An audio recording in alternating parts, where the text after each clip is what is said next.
Whiz Kid with the fever coming through, and the only fever I have is the fever of love for you. Every single person who tunes into the Oasis from 6 to 9 on Saturdays and Sundays, trust me, you have all the love that I have to give today. Welcome to the show. We are well into the very first hour of the show, and I'm hoping you're having a lovely morning so far, or you're just waking up defrosting to the day. Whatever the case is, I'm just hoping that you are feeling great and you are in a good spirit. On social media, we are at Channel Africa 1, and on WhatsApp +27634069126. So when I saw this title, I had to read it twice because I wanted to understand what it meant. Abortion by the womb of democracy. Very, very deep. As South Africa observes the 16 days of activism for no violence against women and children, we are reminded that the fight against gender-based violence is not only a social struggle, but deeply political. Today, we are joined by a woman whose story exposes the uncomfortable truth about what happens when the very democracy meant to protect women becomes a weapon against them. Nomawele Njongo, who is the author of the searing memoir, Abortion by the Womb of Democracy, chronicles her harrowing journey of surviving political sexual masculinity, abuse, violation, and intimidation by the hands of powerful men who were entrusted with upholding democratic values. And Nomawele joins us on the line. Nomawele, thank you so much for joining us today. Thank you for this topic and the title. Please explain to me, and I'm sure everyone else as well, when you say abortion by the womb of democracy, what are you describing?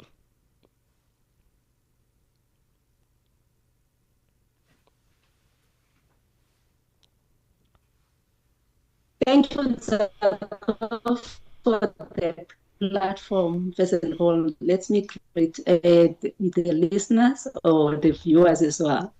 Okay, the title rests on the powerful metaphor, reimagining as a womb, a vessels.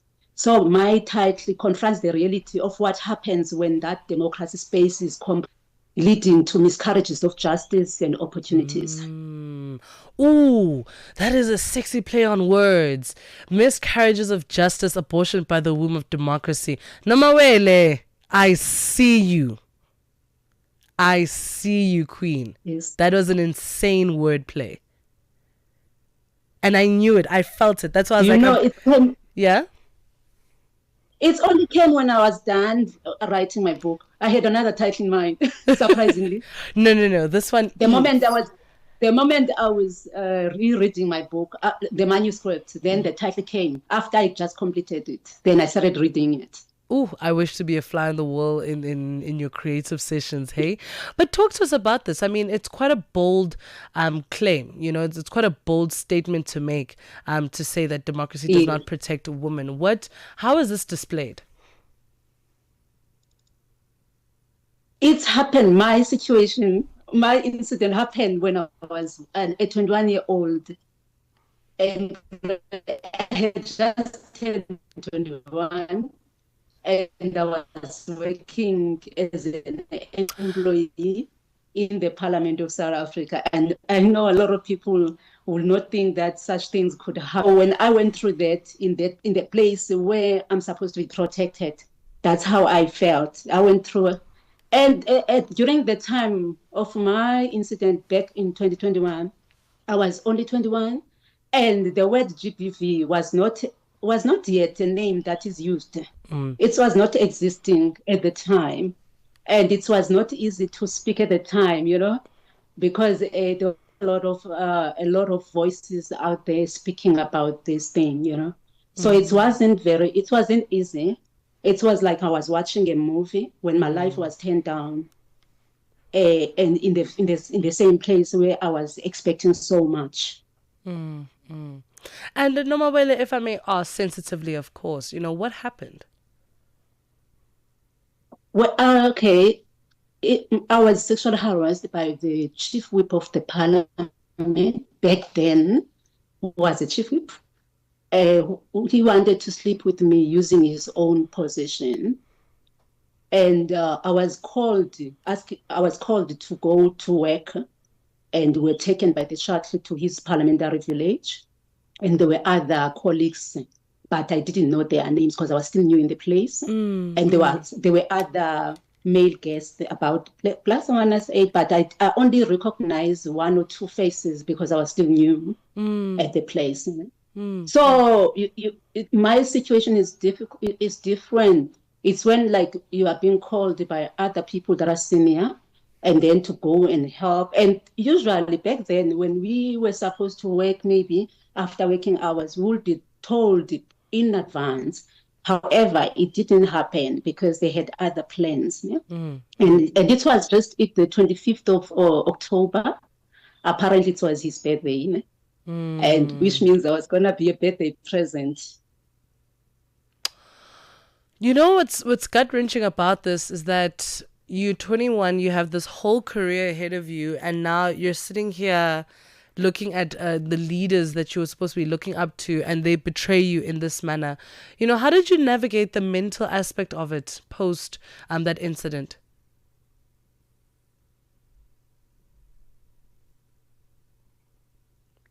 All right, so we're going to fix our network issues with Nomawele. We're going to give her a moment to just move around so that we make sure we get the best of this conversation. It is a 6:47 Central African time. Let's take a short break. The Upside, taking the African perspective to fresh levels.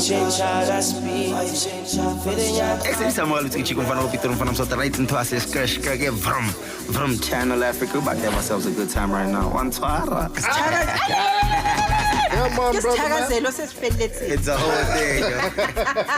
You've partnered up with Focalistic, based on a true story. You know, it's actually crazy for you to put it like that, partnered up. You know, this is someone I look up to from a very long time. 3 years ago, we put out a single, Pele Pele. Yeah. You know, that was my first record with him. This project, based on a true story, the album was so highly anticipated and premeditated on our end, you know, because something we constantly, you know, kept on going back and forth about, but we never actioned it. It's actually quite crazy because all of this is happening whilst we are both working on our albums. You know, I'm working on my album 31314 because there's a record, 31314, the interlude. So it's like a prelude to the album, you know.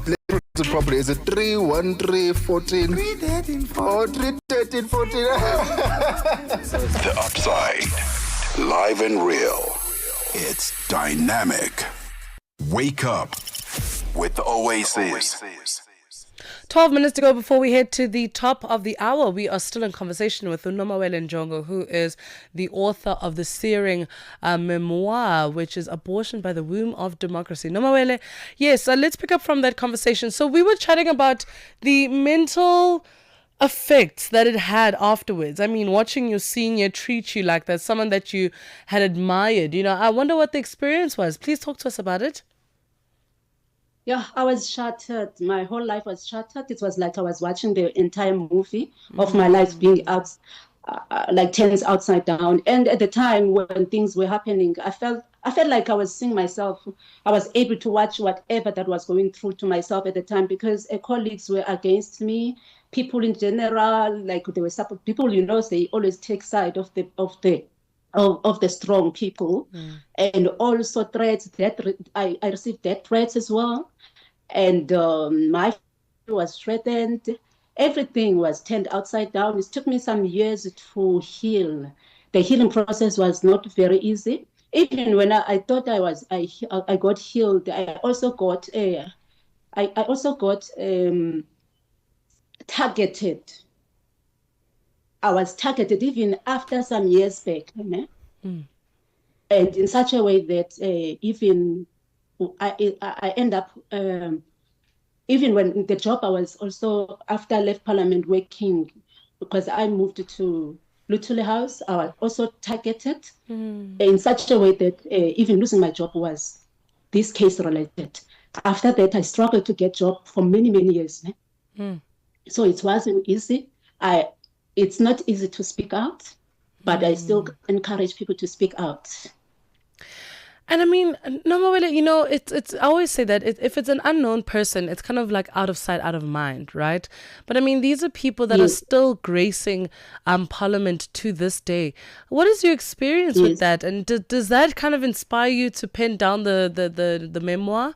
Because these are not people that are in your past. They are on TV. You could be Yes, having the yes. best day ever, and then you just see that person again, and you get triggered all over The again. thing So. is, the thing is, they support each other. They stand together, even even though the person was removed from power, but because of the comrades stand to each other. Like if you know cult members, cult people, they support and defend their own. You know, even if it's wrong. I lost the job. And many people knew that I was not working, but nobody came through for me. Nobody assisted me. My life was God only turned up. Imagine at the time I'm losing the job, I've got 2 children that are Oh young. my word. That is just They something now else. they completed matric. Now they So, completed matric by the grace of God. But life, I don't want to lie.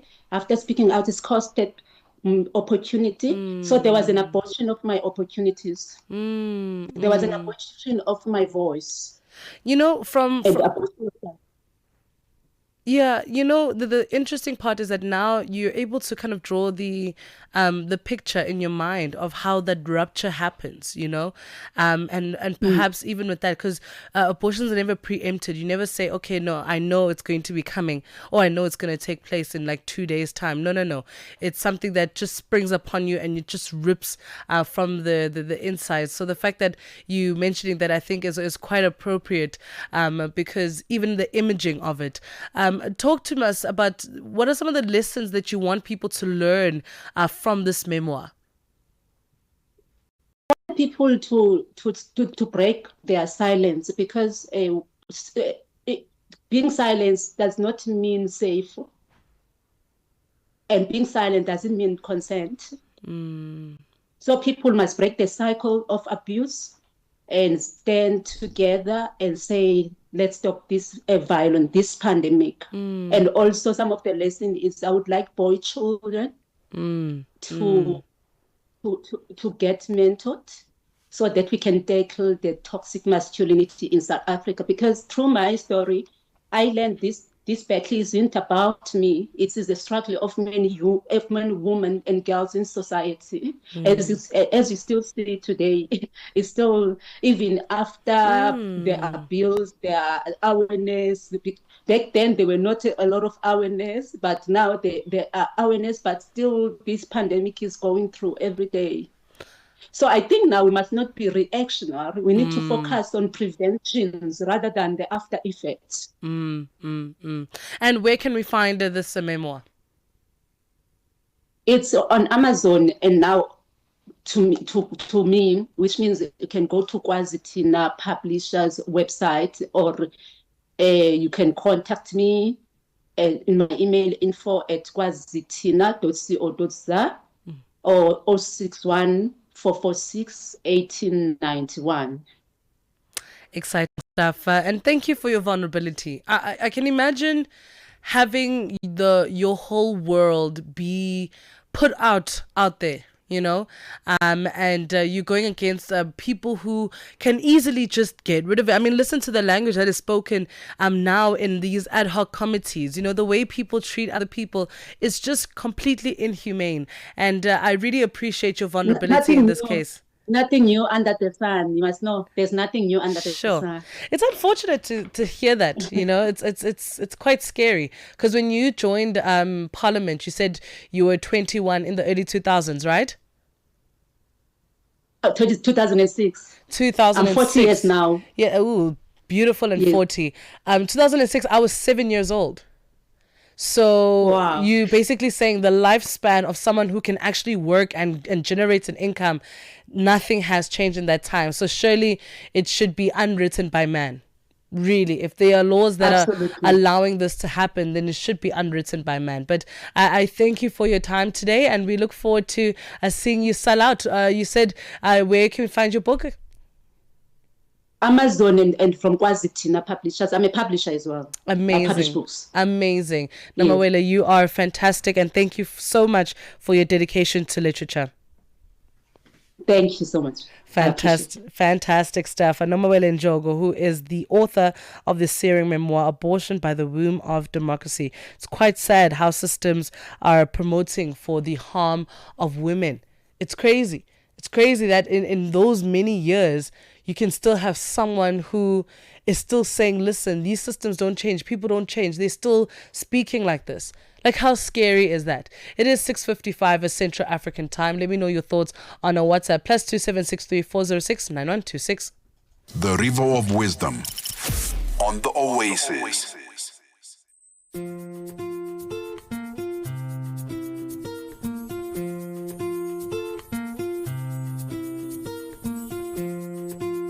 Adia telonge, nabina usabwa munyenge, binyola sibi, lobeni mumusima, sibi miana nika enu wanyambe na belemo, tumimbu mitumbande, bate ya moe tube, alabe tomba sila ne tomba, aye, alabe tomba sila ne tomba, we mama miomba, we maman n'a pas vu, non, non, non. Maman ne l'a pas vu, non, non, non. Hey, hey, elle ne l'a pas vu, non. Et oui, elle n'a pas les mamans.